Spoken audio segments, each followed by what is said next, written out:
What is the expectation for the Oklahoma Sooners coming into the 2026 season? If you are an Oklahoma fan, what are your expectations of the Sooners coming into this season? Is this a playoff or bust type year? I think so. Is this a national championship or bust type season? Or at least not you don't have to win it, but you got to push for it. You've got to compete for it. Maybe get into those top 8, top 4 spots. I think that's reasonable as an Oklahoma fan because we saw last year how well that defense played. We saw how physical they were at the point of attack. We saw how physical they were at the line of scrimmage whenever they were going to tackle the ball carrier. That should carry over. Brent Venables is going to put a good defense on the field. The offense last year, there were a lot of expectations on that offense going into the 2025 season. Guys like Josh Pate were already crowning John Mateer with the Heisman, betting on him to win the Heisman. You got Ben Arbuckle and John Mateer coming in from Washington State. They had an offense that was just demolishing people the year prior. But then they come over to Oklahoma.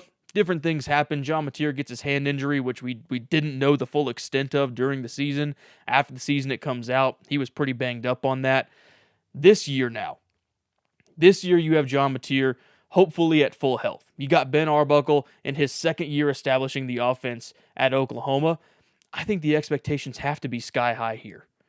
But if you look at what happened last season, where you fell short last season, you went 10-3 overall, 10-2 in the regular season, and then you lost to Alabama in the first round of that college football playoff game, in the first round of the college football playoffs. An Alabama team that a few weeks prior, 5 weeks prior, you absolutely throttled them in the first half. Really, through the first 2.5 quarters of that game that you had against them, you completely just shut them out, made them look silly. But then the last few weeks of the year, your offense just stopped working. Your defense was still going good, but your offense did not perform up to the standard. And really, in that last regular season game against LSU, the offense seemed like they wanted to lose you that football game. If it was not for your defense, you would have lost to a bad LSU team last year. And so, as an Oklahoma fan, I'm worried about that. I really need to see the offense come through and put real performances together week over week. What I'm really looking for, I need John Mateer to be healthy, I need him to be decisive, and I need him to be accurate in how he passes the ball. Because there's different things that happened last year, like him throwing into triple coverage quite a few times whenever he absolutely shouldn't have, just making what seemed to be boneheaded decisions in the moment. But then you look back and you say, yeah, but was he putting his full velocity in the football? Could his hand allow that? Was he limiting himself on the throws that he made or the throws that he decided to make based off of the throws he thought he could make, the windows he thought that he could fit the ball into, but he really couldn't because his velocity wasn't there? All of that is just in the past now. Now we're looking forward in the 2026 season, and there is a lot to look forward to if you're an Oklahoma fan here.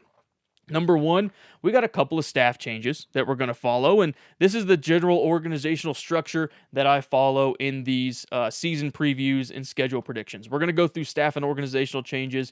We're going to go through changes in the roster, questions and sentiments that we have going into the season, and then I'll break down week by week wins and losses. Staff and organizational changes. We had the main two that I want to cover. Number one, Jason Witten is your new tight ends coach. Dallas Cowboys legend. So I don't see a lot of bad that can happen from that. He knows the position well. He should know how to coach it well. So I see your tight ends not being an issue and not being a liability for you. You also did get a new running backs coach in there. We're going to talk a little bit more about the need to run the ball a lot better a little bit later on. New additions to the team this year. We took in 16 transfers, most notably in the guys that you're probably going to see the most and hear their names the most this year. You got Parker Livingstone, wide receiver in from Texas. Hayden Hansen in at tight end from Florida. He's going to be working with Jason Witten. We got Imarion Harris, a tackle from Arkansas, to help on the offensive line. He's actually probably going to be the only new piece starting for that offensive line, or at least transfer piece starting for the offensive line. And then we got Trell Harris in from Virginia. Returning, we got a lot of returning production here. They were top 5 in the country in returning production coming into 2026, which is great. 75% of the offense is returning production, I believe. So that's a great number. Obviously, we got John Mateer returning. He's going to be a huge return for you. You need him to be fully healthy. Again, coming off of an injury, it's a hand injury, so you just hope that things healed well. You hope he didn't further injure himself by playing through it all of last year. And based on what we saw at the Manning Passing Academy, he's looking good. He's got his swagger back to him. Can that translate on the field? I think we're going to get a lot of good answers there come fall camp in the first couple weeks of the year. You got Xavier Robinson coming back at running back, and you basically got an entire homegrown offensive line. You might have a couple of new pieces sliding up in there from pieces that left last year, but outside of Amarion Harris, everybody else was on the team last year, which is what you want to see because that's what's going to create the gel at the line of scrimmage. And if you can remain as nasty on the defensive line as you were last year, and that translate to the offensive line, you win the football game in the trenches, you win football. That's just how it works. There's going to be the one-off games where those skill players just go off and a wide receiver torches you every single time he gets out there, and that's what wins the football game. But we saw last year with Indiana, we've seen previously with Ohio State, with Michigan, with the Alabama and Georgia teams of the past, if you win in the trenches, you win college football games. You win NFL football games. You win high school football games. It doesn't matter what level you're at. If you win in the trenches, you win football. And whenever you get guys on the offensive line that are gelling together, that's how you win in the trenches on the offensive side. On the defensive side, we have 0 projected transfers or 0 projected starters being transfers for the team, which is an awesome stat. You really hope that you don't need the transfers because a lot of teams that are putting out good defenses, they brought in transfers to not necessarily fill the gaps that were there. Some of them do that. Brent Venables doesn't really have a lot of gaps in his defense, but you might want to bring in a guy that can play better than the guy that you grew at home. So you hope you don't need those transfers to come in there. You hope all the homegrown guys are going to be the best.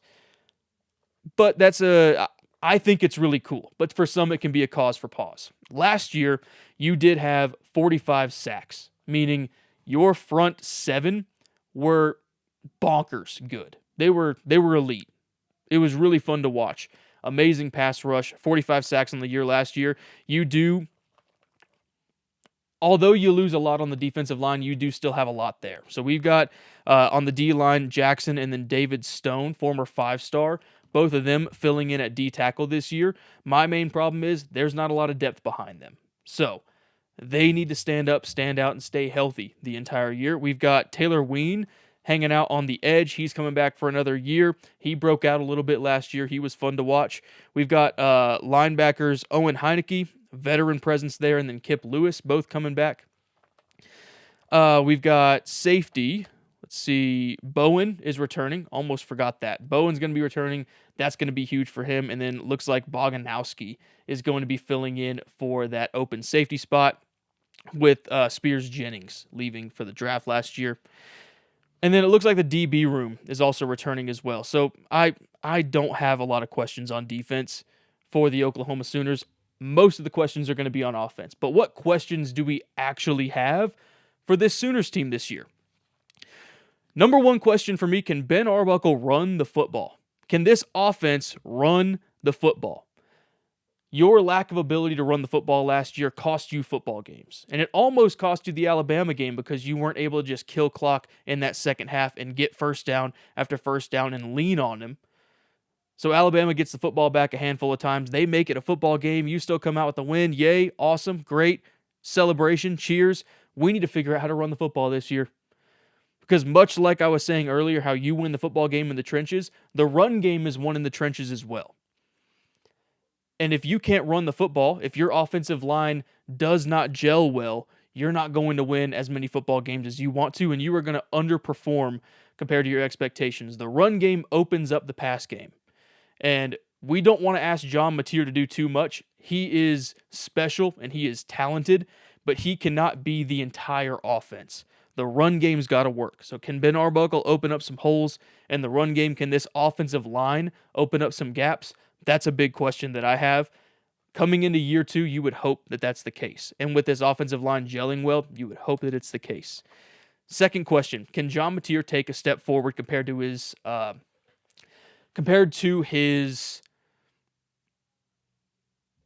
how he finished last year, really? Like, he didn't do terrible especially in the first half of last year. Everything from that Texas game on, though, it was hit or miss. There were a lot of mistakes. There were a lot of issues, a lot of problems. And obviously, you end the year in a pretty big funk at the quarterback position. Throwing 3 interceptions against that LSU defense was not great. He did not perform to his highest level in the Alabama game. Does John Mateer take that second step forward in his second year starting in the SEC? Let's remember that there is a very big, vast difference between starting at quarterback in the Pac-12, the former Pac-12, and starting at quarterback in the SEC. There's a difference in athlete that you're working with on the offensive side. There's a difference in the athlete that you're playing against on the defensive side. The game moves faster. The windows are tighter. Can he take that second step forward or that next step forward in this second year?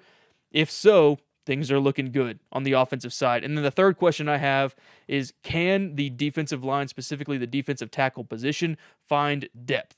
We know that you do not finish the season the same way that you started, meaning there are going to be injuries. If you get into week 4 or week 5 with no injuries on your defensive line, good on you. That's awesome. But there comes a point in the year where everybody is going to have a toll taken on them. Everybody's going to be banged up. Do you have somebody, a third, a fourth, a fifth guy in that defensive tackle room that can step up and play meaningful snaps, make meaningful stops, and make it so that your 2 DTs that you have right now don't have to shoulder the brunt of the load all the time? Those are my biggest questions for Oklahoma going into this year. Now, you Oklahoma fans watching this, if you're an Oklahoma fan here, what's your sentiment going into the season? My read on the situation is that Oklahoma fans are very optimistic going into this college football season. We've got the elite defense. We know Venables is going to put that out. John Mateer's coming back, and he's supposed to be better than he was last year. We've got Arbuckle coming back in the second year of putting his offense in. If we can keep the same defensive production as we had last year and put a viable product at offense on the field, we should make it way farther than we made it last year. So if I'm an Oklahoma fan, I'm sitting here thinking, I'm feeling pretty good. I'm chilling. I think we're in a good spot. Here's what I need to watch out for if I'm an Oklahoma fan. Here's what I want to watch out for, and I don't think it's going to happen. But if the wheels fall off, we could be repeating the cycle, repeating the pattern that we've seen with Brent Venables over the last 4 years. Starting whenever he got to Oklahoma in 2022, they've gone 6-7, 10-3, 6-7, 10-3. If the pattern continues, we're going 6-7 this year. Now, I'll be clear, because I'm going to go through the schedule in a minute. I don't see that happening. I don't see a world outside of John Mateer being out for the year and your defensive line having multiple injuries that end their seasons as well. I don't see that happening at all. But you do have the second toughest schedule in the preseason, according to ESPN's FPI. And this is the pattern that's been shown. So we need to break out of that pattern now. We need to establish Oklahoma as a perennial powerhouse team like we used to be. We need to come back and establish ourselves and say, this is our year. Let's go take it. So with all that said, let's get into the 2026 Oklahoma Sooners schedule prediction. We'll bring up the schedule right over here. All games are going to be broken down. In week 1, you play UTEP. That's going to be a win. I'm not going to break that down too far. I think you win that game with ease. Week 2, you're already starting to play some meaningful football in week 2, which is fun for a college football fan. It's fun for an Oklahoma Sooners fan because also very early in the season, you get to see what your team is made of. And you go up against a Michigan team at Michigan in the Big House, and they are a team that's under a brand new coach, but also under a second-year quarterback. Questions for them: can Bryce Underwood take that next step? How does the team respond whenever you got a lot of new faces playing in their respective positions there? I think week 2, you go up to the Big House and you take the win. I think you're a better football team than them right now. I think you have the better quarterback right now, and I think you just got the better organizational structure. You definitely got the better defense and defensive line. So you win this game in the trenches. I think you roll past Michigan even easier than you did last year. Week 3, New Mexico at home. That's going to be a win. Week 4, you go out and you play at Georgia. So first 4 weeks of the season, There is no love lost for this schedule. Playing at Georgia in week 4, this is going to, I don't know if this is going to be the first big test for Georgia on their schedule, but you are going to come in battle tested. The problem is you're going into Athens. And playing in Athens is not an easy task. It's not an easy feat. Georgia can play up and down at home, and I get that. But they've also got a good roster. I think people are underselling how good the Bulldogs and Kirby are going to be this year. So in week 4, I think you fight really hard and you lose the game. And you're going to go into the bye week 3-1. I wish I could say it better than that, but I can't. I think you're just going to go in there. It's going to be a hard-fought game. It might be the flip of a coin, but you're not going to walk out of Athens with a win. Bye week comes. I said this during my preview of Texas on the season. I don't like a bye week so early in week 5. We'll see later in the season. It comes to haunt you later in the season because you're going to have to play 1, 2, 3, 4, 5, 6, 7, 8 games in a row after this. I'd much rather have a bye week somewhere in the week 7 to 9 range. I'll play 8 games early in the season while my guys are still fresh than have to play 8 games in a row late in the season. Anyway, you got a bye week 5. I'll get off my soapbox there. Then you go into week 6, Red River against Texas. It's going to be a great game. It's going to be a hard-fought game. I said in my Texas preview that it's going to be a much better game than it was last year. Both teams are going to be way different and putting on a different level of competition than they were the year prior. I just think Texas walks out of this with a win. I think this is another coin flip game, and when I flipped the coin, it landed on Texas.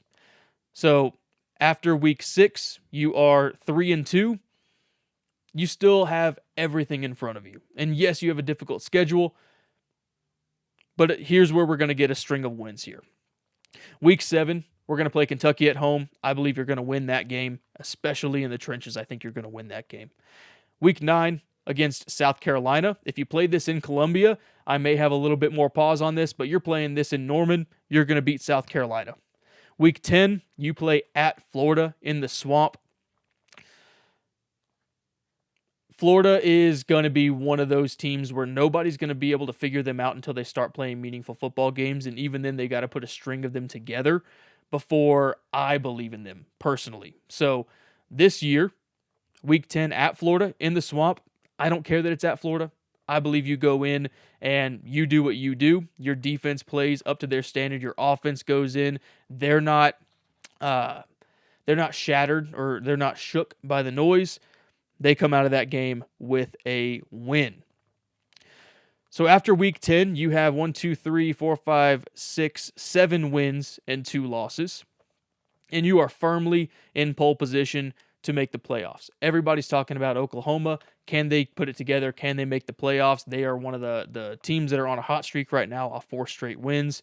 You go into week 11 and you host Ole Miss in Norman. And this is a game where I believe the skill positions on Ole Miss's side start to really wear down the defense a little bit. And we'll figure out how things are looking in the defensive backfield, but your defensive line, your front 7, they're going to be awesome. We have a few different things that we need to plug in on the defensive backfield side, and I think Trinidad Chambliss, honestly, is just a amazing quarterback. Dude is a freak. He made amazing plays last year. Mainly towards the end of the year. If you were playing this game in week 4 or 5, I probably would pick you to win. But because you're playing this game so late, Trinidad Chambliss did really great late last season. I think Ole Miss is going to pull this one out. Barring any huge injuries to guys like Chambliss, Kwan Lacey, Will Eccles on the defensive line on their side, Ole Miss comes into Norman and they take the win. So Oklahoma loses that. They are now 7-3 and probably really deflated, because basically all of their playoff hopes are no longer in their hands. So we go into week 12, we host Texas A&M. Texas A&M is another one of those teams that I, along with everybody, believe they're going to be really good this year. They're returning Marcel Reed. They've got a crazy good defense with Mike Elko at the helm. Texas A&M, I believe they're going to come into Norman, and they're going to roll, and you're going to lose at home in back-to-back weeks. And now everything is deflated from this team. The fan base is deflated. The team is deflated. We did not live up to our expectations. A lot of this, if you had an easier schedule, if you had the schedule Texas has had the last couple of years, you'd probably be totally fine. If you had the schedule of any Big Ten team, you'd probably be fine. If you had the schedule of anybody else in the country besides you and maybe a couple others in the SEC, you'd be completely fine. But because of your schedule and because it shook out the exact way that it did, you're now sitting here, 7-4 after week 12. And you're going to go into week 13 at Missouri. The team has two ways to respond here. Number one is we're going to go out on our sword and go 8-4. And we're going to go out on a win, and we're going to go get a bowl win. We're going to finish the season 9-4, and we're going to rebuild or continue building in the next season, which would be great. There's a lot of seniors on this team. There's a lot of guys who are going to be playing more college football on this team, and I think that week 12 loss is so deflating that when you go into week 13 at Mizzou has the opportunity to go in and ruin a lot of people's seasons this year. Yours at this point is already ruined. I think Mizzou is a loss for this Oklahoma team, and the season ends on a terrible note, and Oklahoma fans have a lot of hard conversations in front of them about the future with Brent Venables, the future with Ben Arbuckle, and the future of what this team is going to look like. I don't think you should make any rash decisions. I don't think there are any coaches out there that are warranting. I don't think Brent Venables is going to warrant getting fired after a season like 7-5 or a season like 8-4. But the conversation is going to be out there. I don't think you're going to be able to find somebody to replace him that is going to do better than him right now. In the future, it may come. So I believe the Oklahoma Sooners in the season 7-5. Best case scenario, we got 10-2. Best case scenario, I think you lose that Georgia game. Maybe you lose the Texas A&M Ole Miss game. I don't quite think you're going to get to go 11-1, but 10-2, I think that's best case, and you definitely make a playoff there. Worst case is 6-6. I don't see you losing a lot more. Maybe the South Carolina game, maybe the Florida game. I don't think you lose both of those. Maybe the Michigan game, probably one of the three. Worst case, I'd put it 6-6. I don't think you're going 5-7. But Oklahoma fans, you've watched it all the way through. Tell me where I'm wrong. Tell me how I'm wrong. I know you have higher expectations than 7-5 on the season, so tell me which games I'm predicting incorrectly. Outside of that, if you've watched this far, thank you very much for watching. I really do appreciate it. Please make sure to like and subscribe to the video, and we will catch you for our next season preview and prediction coming on Tuesday.